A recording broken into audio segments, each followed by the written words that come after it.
ಹೇಳುತ್ತಿರುವೆ. ಹೇಗೆ ಏನಾಯಿತು? ಏಕೆ ಹೋಗಿದ್ದೆ? ಏಕೆ ಹೋಗಿದ್ದೆ?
ಏನಾಯಿತು? ಇಷ್ಟು ನಿಷ್ಕಾರಣವಾಗಿ ಹೇಳಲು ಕಾರಣವೇನು? ನಾನು ನಿಷ್ಕಾರಣವಾಗಿರುತ್ತೇನೆ. ಈ ಪಾಂಚಲ್ಯವಿಗೆ ಒಂದಲ್ಲ 16 ಕಾರಣಗಳಿವೆ. ನೀವಾದರೂ ಪುರುಷರು, ನಿಮ್ಮನ್ನು ಯಾರಾದರೂ ದುರ್ವಾಕ್ಯಗಳಾಡಿದರೆ ನೀನು ಅವರಿಗೆ ಪ್ರತಿಕಾರ ಮಾಡುವುದು. ಆದರೆ ಸ್ತ್ರೀ ವಿಚಾರವೂ ಹಾಗಲ್ಲ. ಅನ್ನ ವಸ್ತುಗಾಗಿ ಹೊರನ ಆಶ್ರಯ, ಆತ್ಮ ಗೌರವವನ್ನು ರಕ್ಷಿಸಿಕೊಳ್ಳಲು ಅನ್ಯರ ಆಶ್ರಯ ಚೆಲ್ಲಿದಾಗ ಈ ಸ್ತ್ರೀ ಜಾತಿಯನ್ನು ಏಕೆ ಸೃಷ್ಟಿಸಿದ್ದೇವ? ಪಾಂಚಾಲಿ, ಸ್ತ್ರೀಯರ ಪರಾಧೀನತೆಯು ನಮ್ಮ ಸಮಾಜದ ನಿಯಮ. ಭಗವತ್ ಸ್ವರೂಪರಾದ ಋಷಿಗಳ ಆಜ್ಞೆ. ಪತ್ನಿಯನ್ನು ದೂತಗಳಿಪಣವಾಯಿತು ಸೋಲುವಂತೆ ಆರುಷಿಗಳೇ ಆಜ್ಞೆ ಮಾಡಿದ್ರಲ್ಲವೇ? ಪತಿಗಳಂತೆ ಪತಿಗಳು ತಪಸ್ಸು ಮಾಡಿಕೊಳ್ಳಬೇಕು. ನಿಮ್ಮಂತಹ ಪತಿಗಳನ್ನು ಅಣ್ಣನು ಮಾಡಿದ ಆ ಒಂದು ದಿನದ ಅವಿವೇಕವು ನಮ್ಮನ್ನು ಸಾಯುವ ತನಕ ಬಿಟ್ಟಿದ್ದಲ್ಲ. ಎಷ್ಟು ಬಾರಿ ನಿನ್ನಲ್ಲಿ ಪರಿಪರಿಯಾಗಿ ಬೇಡಿಕೊಂಡಿರುವನು, ಅಣ್ಣನ ಆ ಒಂದು ಅಪರಾಧವನ್ನು ಕ್ಷಮಿಸನೆಂದು. ಆಗಿದ್ದು ಆಗಿ ಹೋಯಿತು. ಈಗ ನೀನು ನಿಷ್ಕಾರಣವಾಗಿ ಹೇಳುತ್ತಿರಲು ಕಾರಣವೇನು? ತಿಳಿಸುವೆ. ಅದರಿಂದ ಆಗುವ ಪ್ರಯೋಜನವಾದರೆ ತಾವು ಎಷ್ಟೇ ಅಣ್ಣನ ಆಜ್ಞಾಧಾರ ಅದು ಹಿಂದಿನ ಮಾತು. ಈಗ ನಾನು ಯಾವ ಆಜ್ಞಾಧಾರವಲ್ಲ. ಹಾಗಾದ್ರೆ ಕೇಳಿ. ಈ ದಿನ ನಾನು ಹಸ್ತಿನಾಂಬಿಯ ದೇವದರ್ಶನಕ್ಕಾಗಿ ಹೋಗಿದ್ದೆ. ಅಲ್ಲಿ ದುರ್ಯೋಧನ ಪತ್ನಿಯಾದ ಭಾನುಮತಿಯು ಬಂದಳು. ನನ್ನ ನೋಡಿ ನಕ್ಕು, ನಿನ್ನ ಪತಿಯ ವಾಸಕ್ಕಾಗಿ 5 ಗ್ರಾಮಗಳನ್ನು ಕೇಳಲು ದೂತನಿಗೆ ಆ ಸ್ಥಳ ಕಳಿಸಲು ಏನು ಸಂಧಿಯಾಗುವುದು? ಆಗಲಾದರೂ ಈ ದಿನ ಬಿಚ್ಚಿದ ಕೇಶರಾಶಿ ಮುಳುಗಟ್ಟಿ ಬೇಸಿದ ಕೇಕೆ ಹಾಕಿ ನಕ್ಕಳು ಸ್ವಾಮಿ, ನಕ್ಕಳು. ಪಾಂಚಾಲಿ, ಪುನಃ ದುರ್ಯೋಧನ ಯಾರು ಯಾರು ಇದಕ್ಕೆ ಹೋಗಿದವರು? ಮತ್ತಿನ್ಯಾರು? ನಮ್ಮ ಅಣ್ಣನಾದ ಶ್ರೀಕೃಷ್ಣ ಪರಮಾತ್ಮನಲ್ಲವೇ? ಶ್ರೀಕೃಷ್ಣ ಪರಮಾತ್ಮ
ಸರಬಸಲ್ಲಾಪವಾಡುತ್ತಾ ಲೋಕದ ಕಾಳಿಯನ್ನು ಮರೆತಿರುವ ಆ ಕೃಷ್ಣನಿಗೆ ಯುದ್ಧವನ್ನು ಮರೆಯುವುದು ಸಹಜ. ಅರ್ಜುನನು ದ್ವಾರಕೆಯಿಂದ ಹಿಂತಿರುಗಿದಾಗಲೇ ಹೀಗಾಗಬಹುದೆಂದು ಅದಿರಲಿ. ಭಾನುಮತಿಗೆ ಏನೊಂದು ಉತ್ತರ ಕೊಟ್ಟೆ? ಪ್ರಶ್ನೆಗೆ ಸರಿಯಾದ ಉತ್ತರ ಏನಂದು? ಈ ನಿನ್ನ ಕಟ್ಟಿದ ಮುಡಿಯನ್ನು ಬಿಡಿಸುವುದನಕ್ಕ ಈ ನನ್ನ ಬಿಚ್ಚಿದ ಮುಡಿಯನ್ನು ಕಟ್ಟುವುದಿಲ್ಲವೇ? ಬಾಪು ಪಾಂಚಾಲಿ ಬಾಪು, ನೀನು ನಮ್ಮ ಸಂಗಡ ಕದನ ಮಾಡುವುದರಲ್ಲಿ ನಿನ್ನ ಚತುರತೆಯನ್ನು ಮುಗಿಸಿದ್ದೆ ಎಂದು ಭಾವಿಸಿದ್ದೆ. ಬಾಪು ಪಾಂಚಾಲಿ ಬಾಪು, ಬಹಳ ಚಮತ್ಕಾರವಾದ ಉತ್ತರವನ್ನೇ ಕೊಟ್ಟಿರುವೆ. ಪ್ರಿಯೆ ಪಾಂಚಾಲಿ, ಪ್ರಣಕಾಂತೆ, ಜಾಣೆ.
ಮತ್ತೆ ಇನ್ನೇನು ಹೇಳಿದ್ರಿ? ಪಾಂಚಾಲಿ ಮಾಡಿದ ಪ್ರತಿಜ್ಞಾವಾಕ್ಯಗಳನ್ನು ಮರೆಯುವಂತಹ ಏಡಿಯಲ್ಲ ಈ ಪ್ರಚಂಡ ಭೀಮ. ಹೇಳಲು ಮಾತ್ರವಲ್ಲ, ಹೇಳಿದಂತೆ ಆಡಬೇಕೆಂಬುದೇ ನನ್ನ ಇಚ್ಛೆ. ಸುಮ್ಮನೆ ಇಚ್ಛಿತ ಪಡೆವೇನಾಗುವುದು? ತಾವು ಎಷ್ಟೇ ಅಣ್ಣನ ಆಜ್ಞಾಧಾರಕಲ್ಲವೇನು? ಪಾಂಚಾಲಿ, ಅದು ಹಿಂದಿನ ಮಾತು. ಈಗ ನಾನು ಯಾರ ಆಜ್ಞಾಧಾರಕನೂ ಅಲ್ಲ. ಶಾಂತಿಯನ್ನು ಬಯಸುವರು ಶಾಂತಿಯ ಪ್ರಸ್ತಾಪದಲ್ಲಿ ತೊಡಗಲಿ. ಯುದ್ಧವನ್ನು ಅತಿ ಅವಸರದಿಂದ ಬಯಸುತ್ತೇನೆ.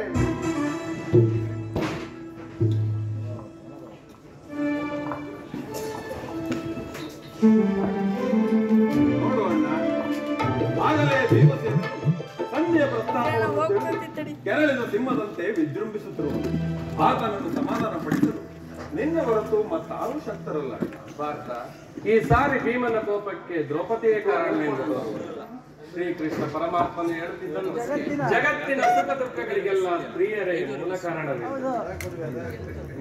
ಅರ್ಜುನ, ಆ ಕೌರವರೊಡನೆ ಯುದ್ಧ ಮಾಡುವುದಕ್ಕಿಂತ ಈ ನನ್ನ ತಮ್ಮನನ್ನು ಸಮಾಧಾನ ಪಡಿಸುವುದೇ ನನಗೆ ಸಾಧ್ಯವಾಗದಿರುವುದು. ಪಾಂಚಾಲಿ, ಸಮಾಚಾರವೇನು? ಅಣ್ಣನೇಕೆ ಸಿಟ್ಟಾಗಿರು? ಈ ನನ್ನ ಬಿಡುಕುಗಳು ನಿಮ್ಮ ಪ್ರಶ್ನೆಗೆ ಉತ್ತರವನ್ನು ಕೊಡಬಲ್ಲದೇನು?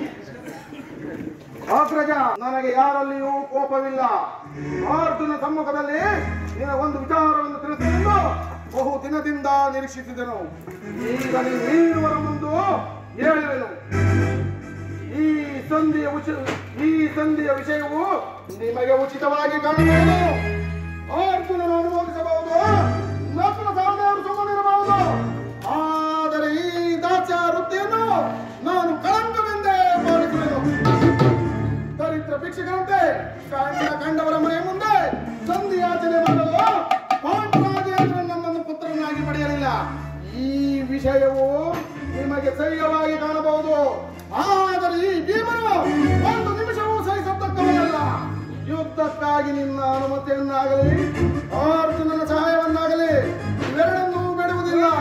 ನಾನು ಮತ್ತು ಈ ನನ್ನ ಕಥೆ ಎರಡೇ ಗುರುಕುಲವನ್ನು ಸಂಪೂರ್ಣ ಮಾಡಬಲ್ಲದು. ನೀವು ನಿಶ್ಚಿಂತೆಯಿಂದ ಸಂಧಿ ಯಾಚನೆಯಲ್ಲಿ ತೊಡಗಿರಿ. ನನಗೆ ತೋಚಿದ್ದನ್ನು ನಾನು ಮಾಡುತ್ತಿರುವುದು.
ನನ್ನಲ್ಲಿ ಕೋಪವೇ ತಮ್ಮ, ಶಾಂತನಾಗ.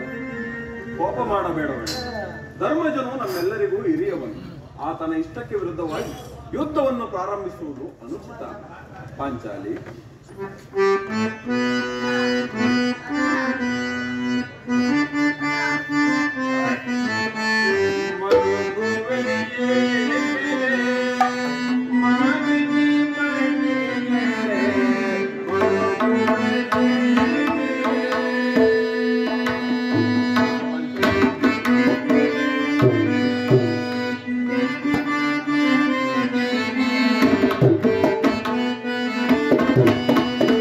Thank you.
ಕ್ಷತ್ರಿಯರ ಧರ್ಮವೇನೆಂದು ಮರೆಯುವುದು ನಿಮಗೆಲ್ಲ ಉಚಿತವೆನಿಸ್ತಲ್ಲವೇನು?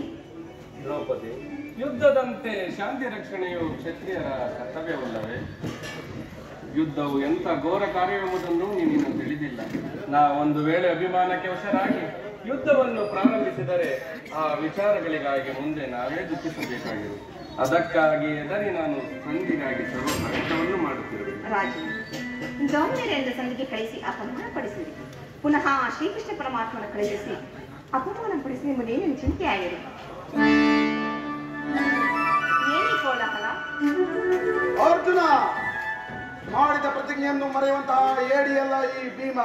ನನಗೆ ತೋಚಿದ್ದನ್ನು ನಾನು ಮಾಡೇ ತೀರುವನು. ಅಲ್ಲೇನು ಶ್ರೀಕೃಷ್ಣ ಪರಮಾತ್ಮ ನಗುತ್ತಾ ಇತರ ಬರುತ್ತದೆ. ರಾಜ್ಯಸಭೆಯ ವಿಚಾರವನ್ನು ತಿಳಿದ ಬಳಿಕ ತಮ್ಮ ಇಷ್ಟಕ್ಕೆ ಮಾಡಿ.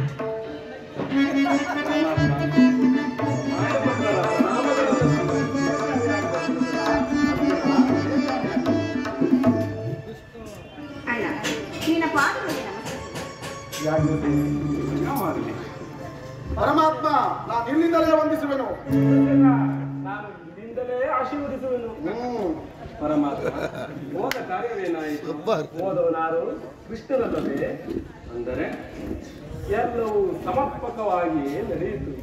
ಭೀಷ್ಮ ದ್ರೋಣಾದಿಗಳು ನನ್ನನ್ನು ಬಹುವಿಧವಾಗಿ ನಡೆಸಿಕೊಂಡರು. ಸ್ವಯಂ ಧೃತರಾಷ್ಟ್ರನು ನನ್ನನ್ನು ಬಹುವಿಧವಾಗಿ ಉಪಚರಿಸಿದರು. ಸಂಧಿಯ ವಿಚಾರವು ನಡೆಯುತ್ತೆ ಪರಮಾತ್ಮ. ನಡೆಯಿತು ಧರ್ಮನಂದನ. ಪರಮಾತ್ಮ, ಅಗ್ರಜನು ಹೇಳಿದಂತೆ 5 ಗ್ರಾಮಗಳಿಗೆ ಸಂಧಿ ಆಯಿತೆ. ನಾನು ಹೋಗಿದ್ದು ಅದಕ್ಕಾಗಿಯಲ್ಲೇ ಭೀಮಸೇನ. ಪರಮಾತ್ಮ, ಅಜ್ಞಾತವಾಸ ನೆಪದಲ್ಲಿ ಅರ್ಜುನನಿಗೆ ಬಳೆಯನ್ನು ತೊಡಿಸಿದೆ. ಈ ಸಂಧಿಯ ವಿಚಾರದಲ್ಲಿ ನಮ್ಮೈವರಿಗೂ ಸೀರೆಯನ್ನು ಬಿಡಲು ಅಪೇಕ್ಷಿಸುವ ಯಾದವಾಗ್ನಿ, ಏಕೆ ಈ ಪಾಂಡುಪುತ್ರನ ಮೇಲೆ ನಿನಗೆ ಇಷ್ಟು ಕೋಪ?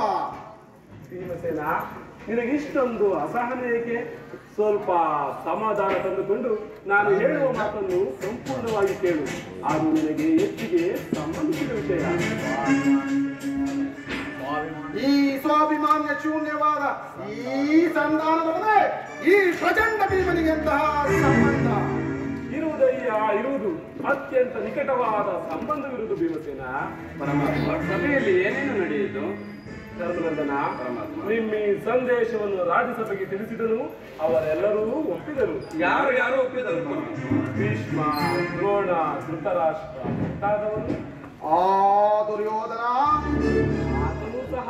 ನಾನಿನ್ನು ತಡೆದಾಗಿರೋ ಪ್ರೀತಿ, ಈ ಸಮಸ್ಯೆಯ ಮಾತುಗಳು ನನಗೆ ಬೇಡ. ನಾನಿನ್ನೋಡುವೆನು.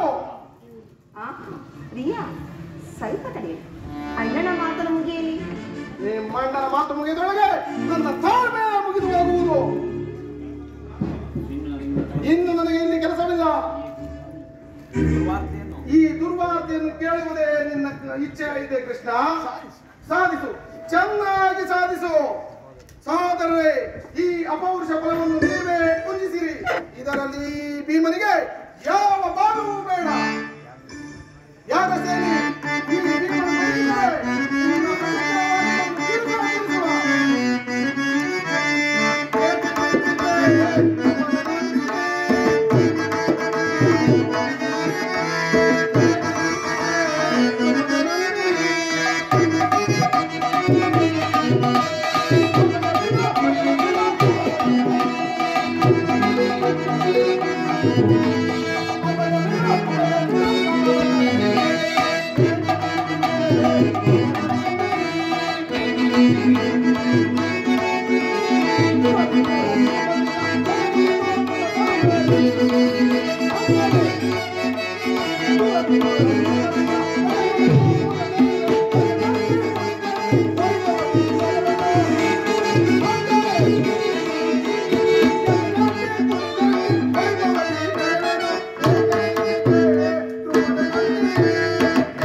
ಈ ಭೀಮನು ಬದುಕಿದ್ದರೆ ಈ ನನ್ನ ಪ್ರತಿಜ್ಞಾವಾಕ್ಯಗಳನ್ನು ತೀರಿಸುವ.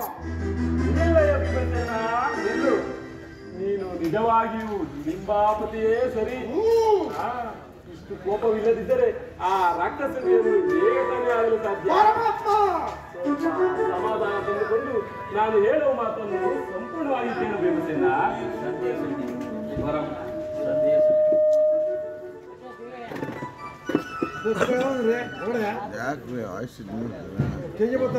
ಪರಮಾತ್ಮ, ಈ ಸಂಧಿಯ ವಿಚಾರವು ನನಗೊಪ್ಪದು ಒಪ್ಪಲಾಗದು.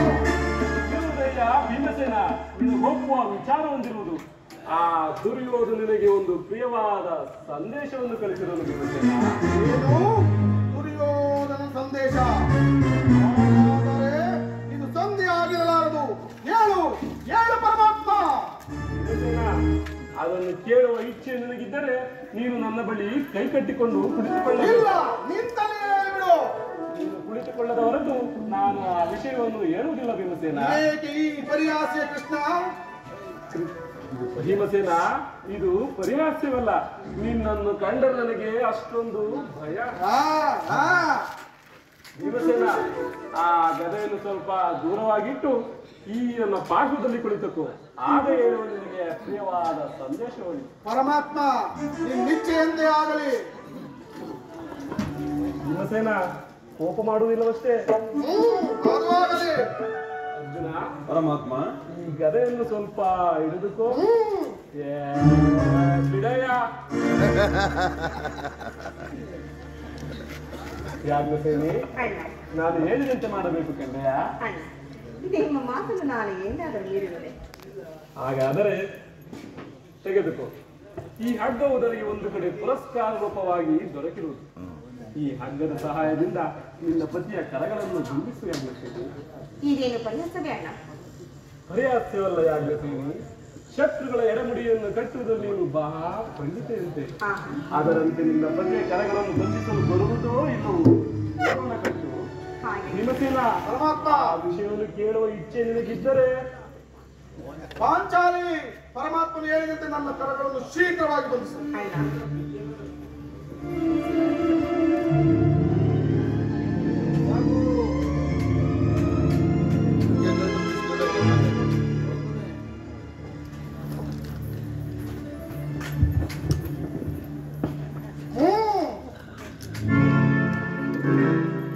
ಈಗ ಕೇಳಿರಿ ಎಲ್ಲರೂ. ಭೀಮಸೇನನ್ನು ಬಂಧಿಸಿರುವ ಹಗ್ಗವು ನನ್ನನ್ನು ರಾಜಸಭೆಯಲ್ಲಿ ಬಂಧಿಸಲು ಅನುವಾಗಿತ್ತು. ಯಾರು ಈ ಕಾರ್ಯವನ್ನು ಮಾಡಿದವರು?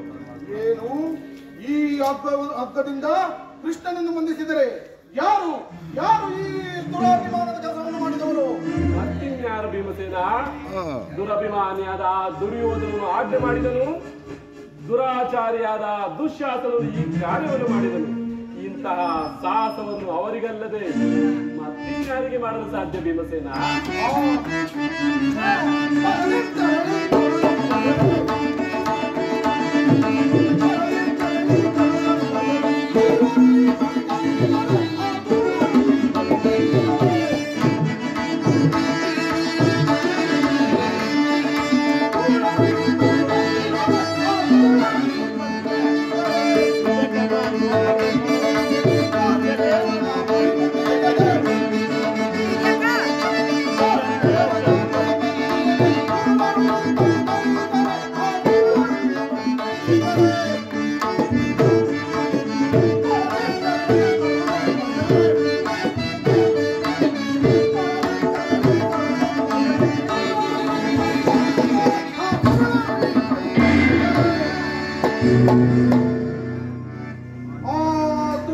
ದುರಾಭಿಮಾನಿಯ ದುರ್ಯೋಧನ ಶಿಖರವನ್ನು ಮುಟ್ಟಿತು.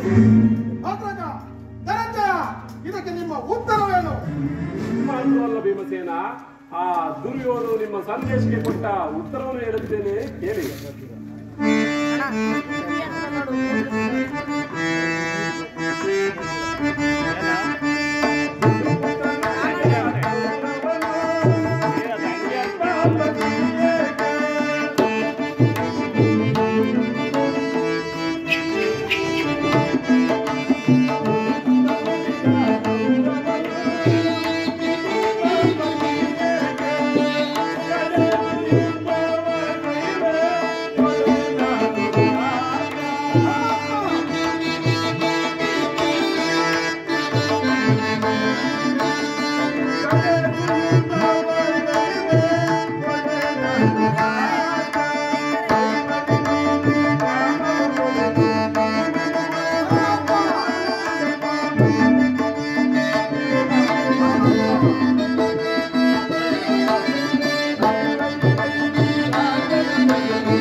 ಲಾಭವಿರಲಿ 5 ಮಾರು ಭೂಮಿಯನ್ನು ಕೊಡುವುದಿಲ್ಲವೆಂದು ತಿರಸ್ಕರಿಸಿಬಿಟ್ಟರು.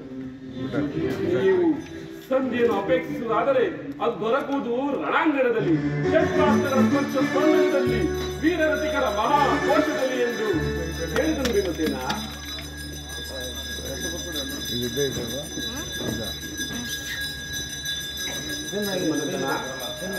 ಇದಕ್ಕೆ ನನ್ನ ಅಭಿಪ್ರಾಯ. ಪರಮಾತ್ಮ, ಈ ಸಂದೇಶಕ್ಕೆ ಉಳಿದಿರುವುದು ನಮಗೊಂದೇ ಉತ್ತರ, ಅದು ಯುದ್ಧ. ಯುದ್ಧವು ನಡೆದೇ ತೀರಬೇಕು. ಪರಮಾತ್ಮ, ನೀನೇ ತಿಳಿದಿರುವೆ, ನಾ ಈ ಯುದ್ಧವನ್ನು ಬಯಸಿದವನಲ್ಲ, ಸಂಧಿಗಾಗಿ ಸರ್ವ ಪ್ರಯತ್ನವನ್ನು ಮಾಡಿದವನೆಂದು. ನನ್ನ ನಿರೀಕ್ಷೆಗಳನ್ನೆಲ್ಲ ಮೀರಿ ಮುಂದೆ ಬಂದು ನಿಂತಿರುವುದು ನಿಜ ಪರಮಾತ್ಮ.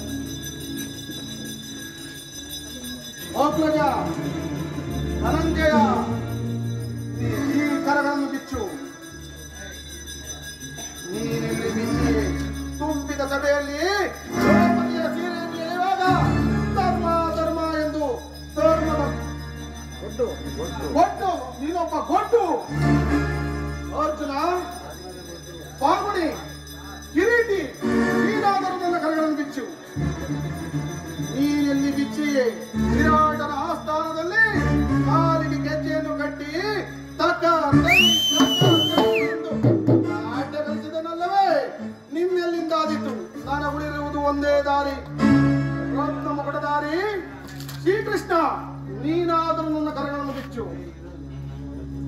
ನೀನೆಲ್ಲಿ ಬಿಚ್ಚಿಯೇ ಗೋಪಿಕಾಂಗನ ವಿಲಾಸ ಮಂಟಪಗಳಲ್ಲಿ ಲೋಕದ ಕಾಳಿಗೆನ್ನೇ ಮರೆತು ಲೋಕದ ಕಾಳಿಗೆನ್ನೇ ಮರೆತ ನೀನು ನನ್ನ ಕರಗಳನ್ನು ಬಿಚ್ಚಿವೆಯಾ? ಆಗದು, ಆಗದು.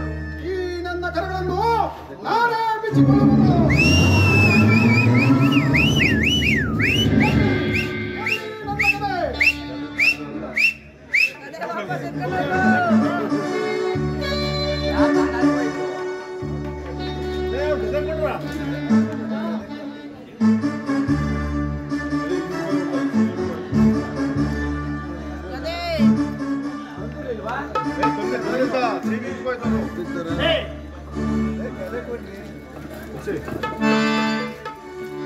ಈಗ ಹೇಳಿ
ಅವನ ಬಿಸಿ ರಕ್ತದಿಂದ ಪಾಂಚಾಲಿಯ ಬಿಡುಮುಡಿಯನ್ನು ಹೋದರೆ ಆ ದುರ್ಯೋಧನ ತೊಳೆಯಲು ಈ ನನ್ನ ಕಥಾದಿಂದ ಮುರಿದು ಅವನ ರಾಜಕಿರೀಟವನ್ನು ನನ್ನ ಎಡಗದಿಂದ ಒಟ್ಟು ಮಾಡದೆ ಹೋದರೆ ನನಗತಿ ಭಯಂಕರವಾದ ನರಕವೇ ಪ್ರಾಪ್ತಿಯಾಗಲಿ. ಇದು ನಿನ್ನ ಪಾದದ